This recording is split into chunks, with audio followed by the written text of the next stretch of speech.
Hey guys, today we will learn striking off of companies. So striking off of companies can be done by two ways. First way by company on its own motion and second way by ROC himself. So first हम लोग देखते हैं by ROC on his own motion strike off कैसे करेगा.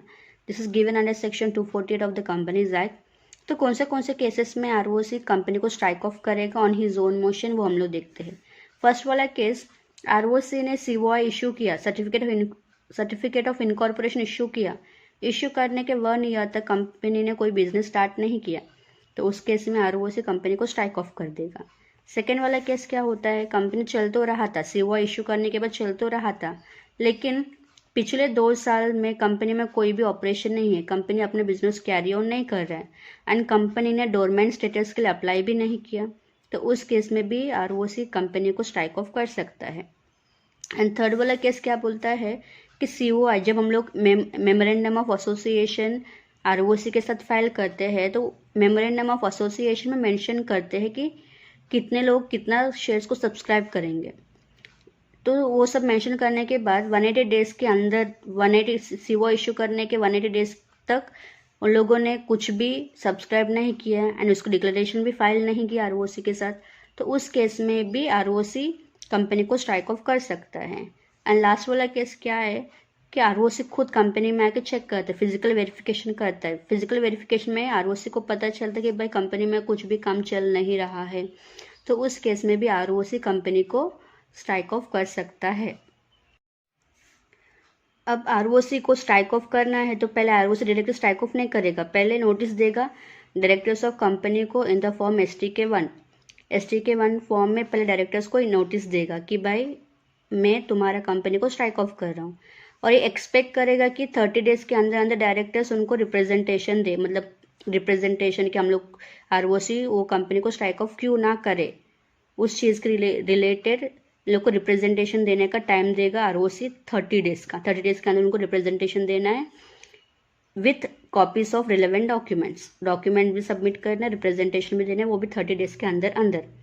फिर ROC क्या करता है, notice of removal STK5 form में वेबसाइट में डाल देता है, website of MCA, official gazette, newspaper में एंड रेगुलेटरी अथॉरिटीज, इन सबको भी लोग के साथ साथ डायरेक्टर के साथ साथ ये नोटिस इनको भी दे देगा ROC STK5 फॉर्म में, और इनसे भी रिप्रेजेंटेशन एक्सपेक्ट करेगा, वो भी विदिन 30 डेज के अंदर.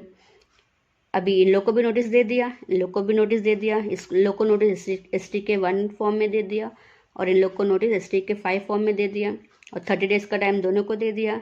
दोनों को दे देने के बाद कोई भी रिप्रेजेंटेशन मिलता नहीं, इफ़ कोई भी उन लोगों को रिप्रेजेंटेशन देता नहीं, तो ROC क्या करेगा, कंपनी को स्ट्राइक ऑफ कर देगा. स्ट्राइक ऑफ करने के बाद वो स्ट्राइक ऑफ का भी अनाउंस करेगा, पब्लिश करेगा, उसका अनाउंसमेंट करेगा, पब्लिश करेगा कि भाई ये कंपनी स्ट्राइक ऑफ हो गया. वो भी कौन से फॉर्म में, STK7 फॉर्म में, वेबसाइट में बताएगा, ऑफिशियल गैजेट में, दोनों में पब्लिश कर देगा कि ये कंपनी स्ट्राइक ऑफ हो चुका है. लेकिन जितने भी डायरेक्टर्स है, मैनेजर्स है, ऑफिसर्स है कंपनी में, उनका जो लायबिलिटी है वो वैसे ही रहेगा. कंपनी जैसे कंपनी डिसॉल्व होता है तो बाकी सबको पे करना पड़ता है लायबिलिटीज. सो ये केस में भी, स्ट्राइक ऑफ होने के केस में भी, जैसे कंपनी डिसॉल्व होने के बाद जो लायबिलिटीज पे करना पड़ता है वो same to same striking off case में भी सेम टू सेम एप्लीकेबल होगा. अभी हम लोग देखते हैं rule 3, non applicability of section 248(1) means ROC on his own motion वाला सेक्शन यहाँ पे एप्लीकेबल नहीं होगा. कौन से केसेस में एप्लीकेबल नहीं होगा, लिस्टेड कंपनी है तो ROC खुद उसका नाम निकाल स्ट्राइक ऑफ नहीं कर सकता है.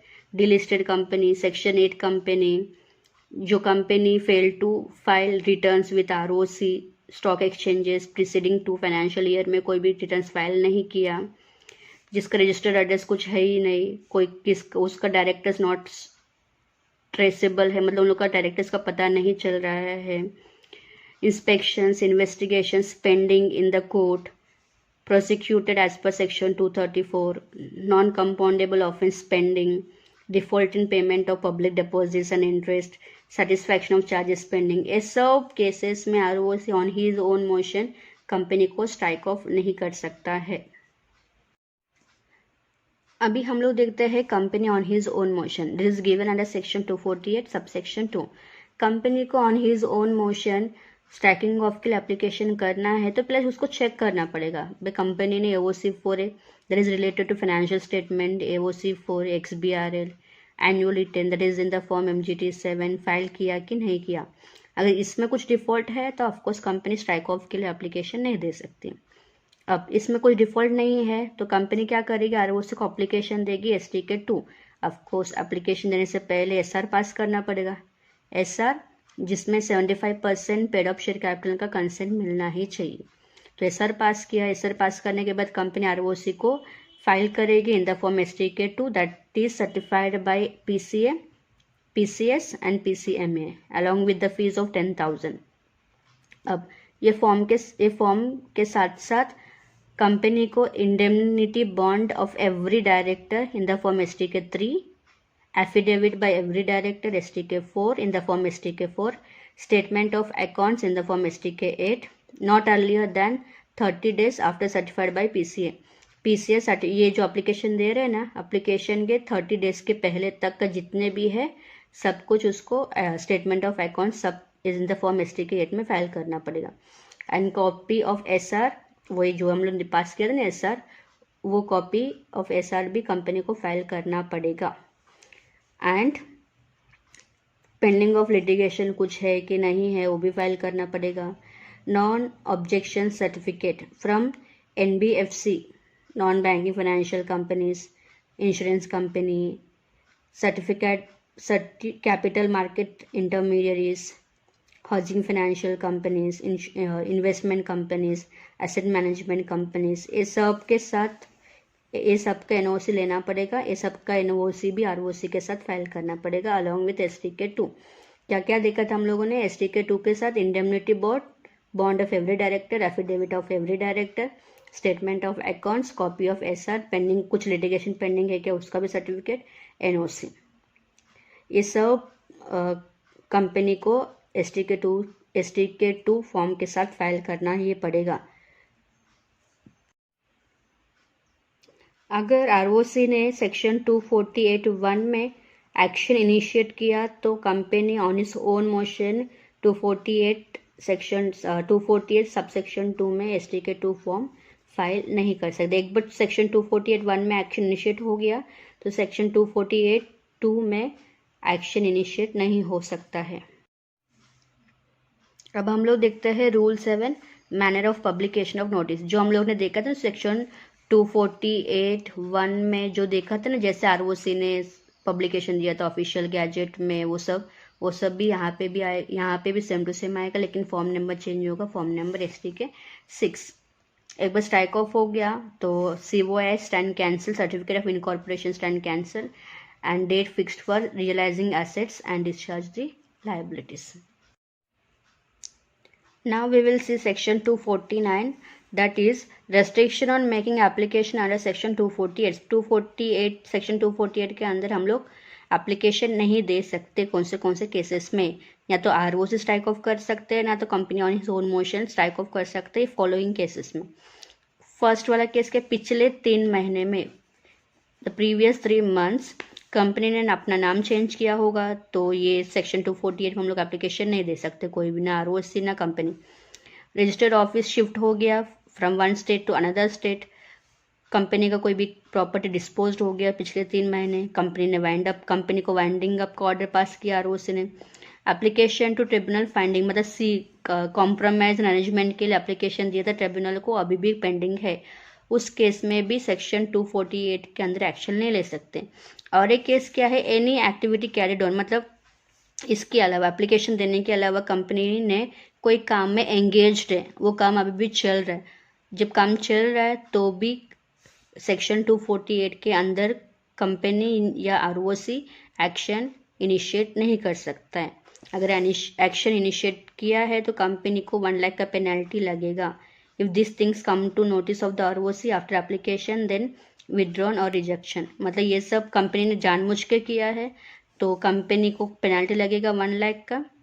अगर ये सब ROC को बाद में पता चलता है तो कंपनी को 1 लाख का पेनल्टी लग सकता है।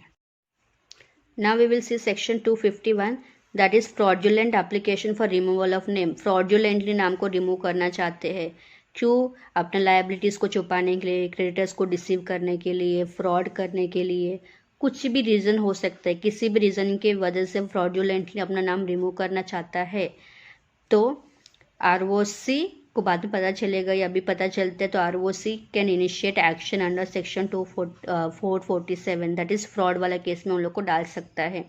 एंड जितने भी मेंबर्स है, जितने भी लोगों ने एप्लीकेशन दिया है, डायरेक्टर्स हो गया, मेंबर्स हो गया, they are jointly and severally liable.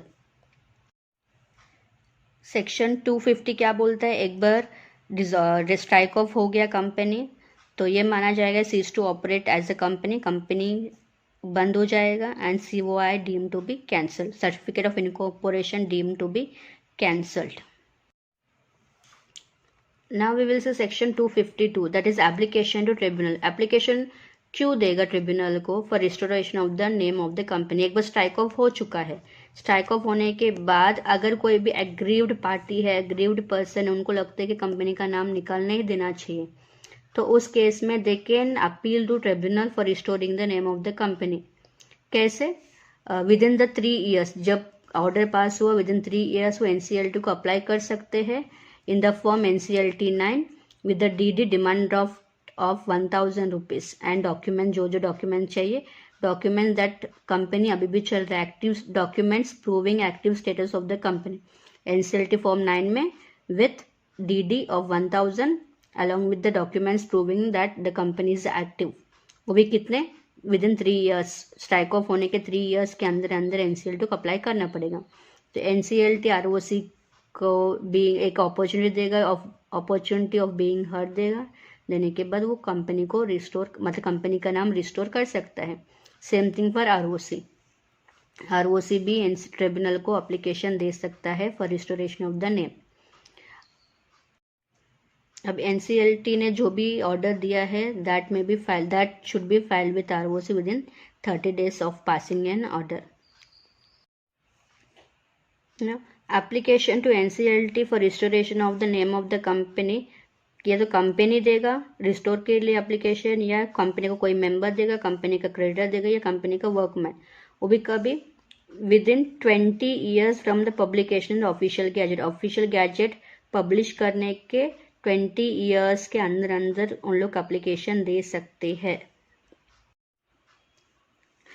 अब रिस्टोरिंग के लिए हम लोग ने एप्लीकेशन तो दे दिया था NCLT को। एप्लीकेशन देने के बाद वो कॉपी ऑफ एप्लीकेशन ROC को साथ भी फाइल करना पड़ेगा और सच अदर पर्सन्स, मतलब जो भी इस केस के साथ रिलेटेड है उनको भी सर्व करना पड़ेगा।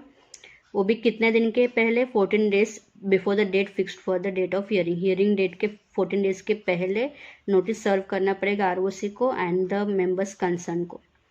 सो जो भी कंपनी ट्रिब्यूनल ऑर्डर पास करेगी, ऑर्डर पास करने के बाद order of NCLT should be filed with ROC in the form INC 28 with in 30 days। This is striking off. तो चैप्टर कंप्लीट हो गया।